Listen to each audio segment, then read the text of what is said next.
Hi అండి, welcome back to my channel. మీరు చూస్తుంది అజినా భాషా వ్లాగ్స్ 96. ఇప్పుడైతే అనపకాయ కూర చేస్తున్నా. ఎలా చేస్తున్నాను చూసేద్దాం. ఇదిగోండి, ఫస్ట్ అయితే కడాయిలో ఆయిల్ పెట్టేశాను. దీంట్లో తాలింపు గింజలు వేసుకోవాలి. ఆయిల్లో బాగా వేడిగా కాగిపోయింది. ఇప్పుడే రోట్లో అయితే అల్లం వెల్లుల్లి కచ్చపచ్చగా దంచాను. నేను ఉల్లిపాయలు కట్ చేసి పెట్టాను. దీంట్లో అయితే ఉల్లిపాయలు వేసేస్తాను. ఉల్లిపాయ లైట్గా ఫ్రై అవ్వాలి. ఉల్లిపాయలు చూడండి బాగా ఫ్రై అయ్యాయి. తాలింపు గింజలు ఉల్లిపాయలు చాలు ఇలా ఫ్రై అయితే.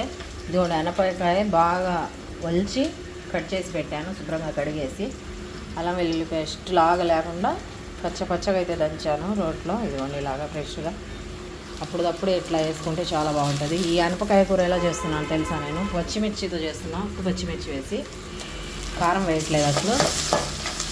అలా ఒకసారి చేయండి, చాలా టేస్ట్గా ఉంటుంది. ఈ అల్లం వెల్లుల్లి పేస్ట్ అప్పుడప్పుడు వేస్తే ఫ్రెష్గా స్మెల్ చూడండి ఎలా వస్తుందో, గుమగుమలాడుతుంది.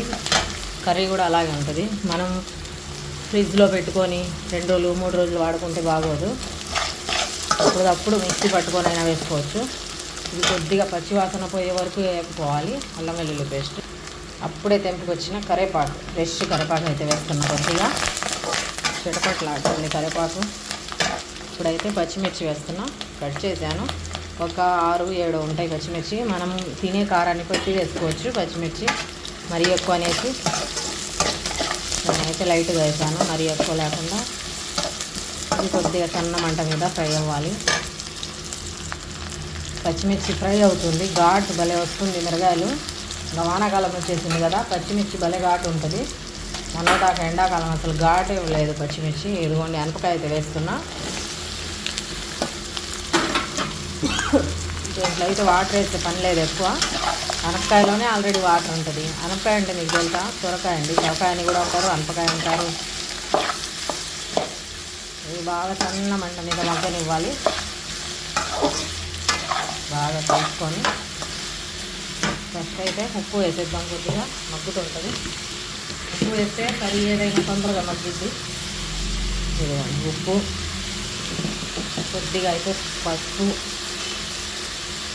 అంతే. బాగా కలుపుకొని సన్న మంట మీద అయితే వదిలేయాలి. ఒక 5 మినిట్స్ బాగా మగ్గిద్ది. కర్రీ అయితే చూడండి మగ్గింది బాగా. ఇప్పుడైతే టమాటా వేస్తున్నా. 2 టమాటాలు కట్ చేశాను. కొత్తిమీర మొత్తం వేసేస్తున్నా. వేసి బాగా కలుపుకొని సన్న మంట మీద మగ్గనేస్తాం. వాటర్ అవసరం లేదు, ఇంకా ఇందులోనే వాటర్ వచ్చింది. చూడటానికి కర్రీ చూడండి ఎంత కలర్ఫుల్గా ఉంటుందో. టేస్ట్ కూడా అలా ఉంటుంది. హెల్త్కి కూడా చాలా మంచిది ఈ అనపకాయ తింటే. ఒక సన్న మంట మీద ఉడకనిద్దాం. ఇది బాగా ఉడికేదాకా. ఇదిగోండి కర్రీ అయితే రెడీ అయింది చూడండి.